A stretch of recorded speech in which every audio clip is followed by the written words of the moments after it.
Տիկին Բաղդասարյան, մենք ձեր գործընկերներից էլ տեղեկացանք, որ նախաձեռնող խմբի նիստում քննարկվել է նաև Գյումրու ընտրությունները, նախ ընտրությունների վերաբերյալ դուք նաև գրառում եք արել, որ եթե գյումրեցիների գլխից մի մաս պակասի,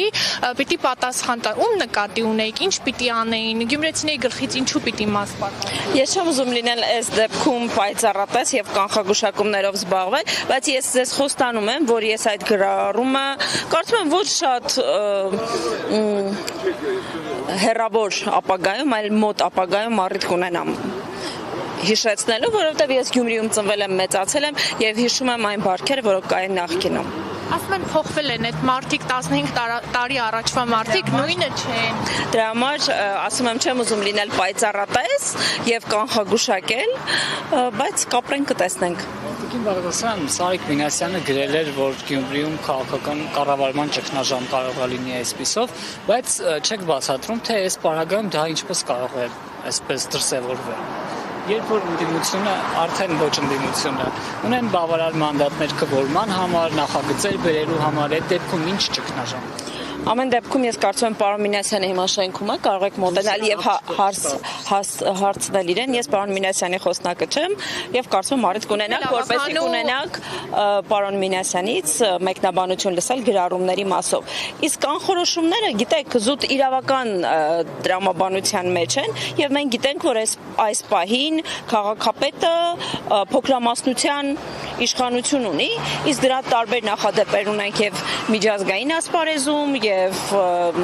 կարծում եմ առաջիկայում կտեսնենք, որ փոքրամասնությամբ կառավարել քաղաքը առնվազն բարդ է։ Տիկին Բաղդասարյան,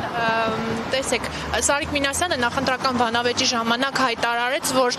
Մինասյանին չեմ մեկնաբանում։ Չէ, պարոն Մինասյանին չեմ, չէ, տեսեք, ասած իրավունք ունի իր տեսակետները։ Դուք քանի որ նշեցիք գյումրեցի եք, ապրել եք, բարքերը գիտեք, ես այդ բարքերի վերաբերյալ եմ հարցը։ Դուք ճանաչում եք մարդկանց, ովքեր իրենց երեխաներին փող են տվել եւ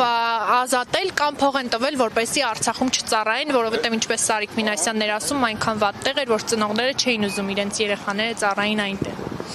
Ամեն դեպքում իմ որդին դեռ զորակոչային տարիքի չէ, չեմ շփվել այդ ոլորտի հետ, բայց կարծում եմ էլի որ պարոն Մինասյանը եթե ինչ-որ մի բան նշել է, ուրեմն հիմքեր ունի եւ առիթ կունենաք պարոն Մինասյանից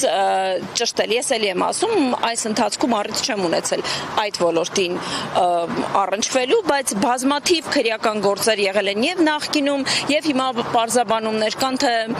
այդ ոլորտում ինչպիսի խնդիրներ են եղել եւ առնվազն կարծում եմ բոլորի շրջապատում կան դեպքեր եւ մարդիկ զորակոչից ինչ-ինչ միջոցով ազատվել են, այդ թվում օրինակ այլ երկրի քաղաքացիություն են վերցրել։ Բայց այստեղ կոնկրետ Արցախում չծառայելու մասին է։ Ես ասեցի այն տեղեկատվությունը, որը այս պահին ունեմ։ Իսկ արդեն Գյումրիի նոր իշխանությունների հետ կառավարությունը, հավանաբար քննարկումներ արդեն կան։ Ինչ ֆորմատով եք պատրաստվում աշխատել։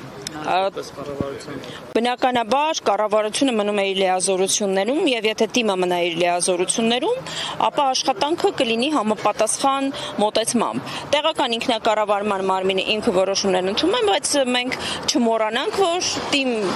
ոլորտը նաեւ բազմաթիվ առնչություններ եւ կապեր ունի կառավարության հետ։